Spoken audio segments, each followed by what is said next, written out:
Matthew, what did you make of today? And I suppose where were you let down in the end? Yeah, you look at the game, it's pretty clear we lost our way in the second quarter. Our opponents were too good through that period of time, and we weren't able to change the momentum of the game. It's been a reasonably consistent issue for us throughout this year, has been our ability to limit damage when an opposition's got their tails up. And a credit to Carlton, that second quarter, they had everything going, beating us to centre bounce.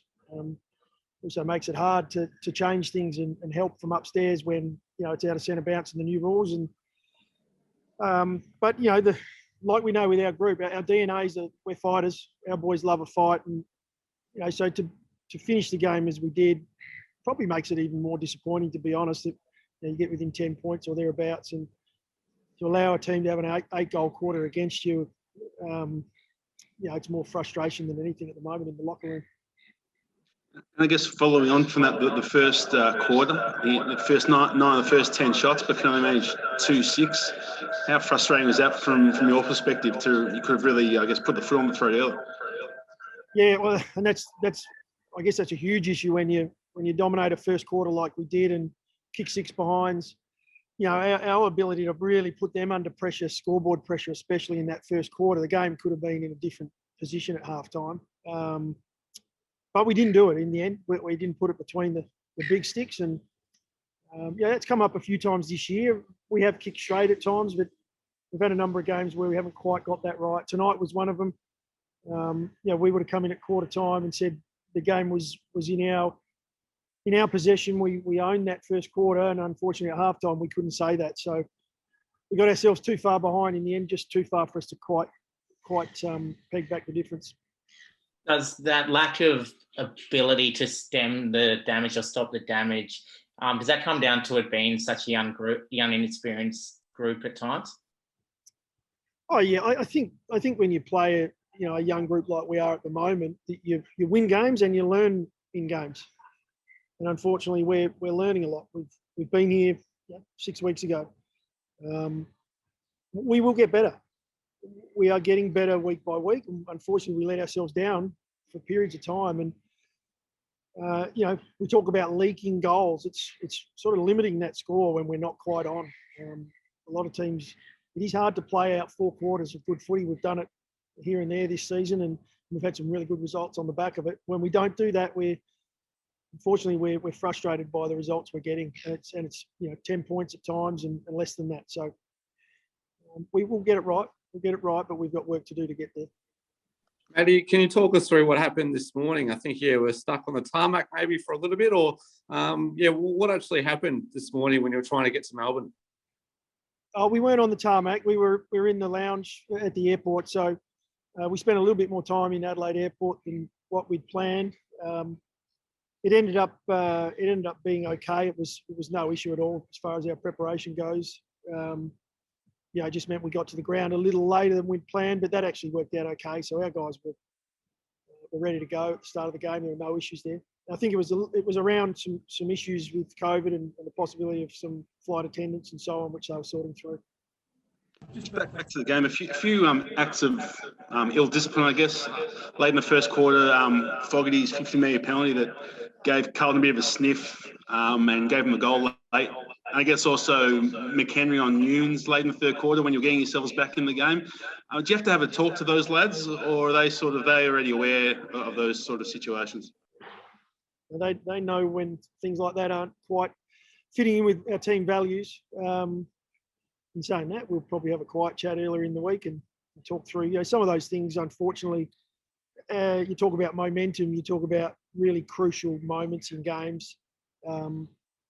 We can let ourselves down at times with some of the discipline, but overall, we want to fight. We want to get in and make it a contest. Sometimes maybe we go a little bit past the line, but I haven't seen the incidents, to be honest, since they happened in games, so I'm not sure where that'll end up. In that second quarter, it looked like Eddie Betts and Jack Martin had some really big moments between them. Does that kind of show the level that your small, medium forwards need to get up to impact games? Yeah, it does. It does. And credit where it's due, they were lightning in that second quarter. they've got some fantastic talent all across the ground. It's not just forward of the ball. And our small forwards, we watch a lot of footage of some of the best players in the game, and they look to learn from that. I thought tonight, Carlton's halfbacks, they had a little bit too much speed back there for us tonight, and they were able to clean up and take the ball out. We just couldn't hold the ball in our forward half enough. It was either in and score, or it was in and right back down to the other end of the ground. But these are all areas that our guys know we're going to continue to work on, and we'll do that Monday, Tuesday, Wednesday. We'll get straight back into it. Is that where you see, I guess, a lot of growth for the team in that, maybe in that small forward area, given you've got some guys out, you've probably got some people who in there at the moment that will be midfielders long term? Yeah, is that where you see, I guess, some more growth in the team going forward with the list? Well, we got a couple of guys playing there that have played under 10 games or around 10 games. We got Murphy, who's coming back. He played his first game back in the Samford yesterday, and he's a little bit more experienced player when it comes to that half forward role. And as you said, we've got a few guys playing there that are midfielders as younger kids, but they'll learn the game as half forwards and slowly get themselves into the midfield a little bit more. But I thought, overall today we had some really good moments forward of the ball.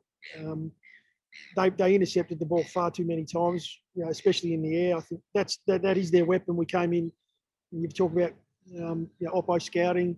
We knew they had two of the best intercept markers in the game, and unfortunately we weren't able to limit that. So you can't bring pressure in the forward half when they're marking the ball, and that was one of our focuses coming in that second quarter. In fact, right throughout the game, they were able to intercept the ball far too easily. Matthew, you're supposed to play Brisbane in Adelaide next Saturday. The South Australian government has shut the border to Queensland today. Do you have any idea what that might mean? Look, I don't. I'd be having a guess, but I guess what I do know is it's becoming a little bit harder to find venues to play football in and actually travel around the country, which is disappointing. We'll be flexible as we have been, and we'll play wherever we can, and we'll keep our fingers crossed that we are able to play, but we'll have to see what happens early next week. Are you prepared is the team prepared to go into a hub if required? That seems to be back on the cards now. Yeah, as I said, it's about flexibility. We want to do what we can to play and entertain. That's what the industry's about. We play games of footy and we get out there and put on a show. And so we'll be flexible. If that means hubs, we'll have a discussion as a group. We'll make sure that we look after people and more importantly, we keep the community safe. Any injuries today or a clean bill of health so far? Yeah, we came out okay, but in the end, we've got a little small issue with Sloan. He's got a high-grade tendon injury in a finger, so the fingers crossed on that. To be honest, we're a bit concerned. We've had another player with a similar injury early in the year in Lockie Gallant, and he missed a reasonably substantial amount of time. So that's we're not exactly sure yet. We'll have to get that scanned and checked out, but that looks like there's a possibility there we may miss him for a while. With Lockie Gallant, I think it was about he had to have surgery and it was maybe 8 weeks, I think, from memory. Are you fearing that Sloan might be out for the rest of the season in that case? Oh yeah, that's the fear at the moment. If it is the same injury, unfortunately, it's one of those injuries that takes time. So for Sloaney, we're fingers crossed, and for the group, he's an incredible leader on field. So we won't jump to that conclusion, but we'll wait and see what comes of it.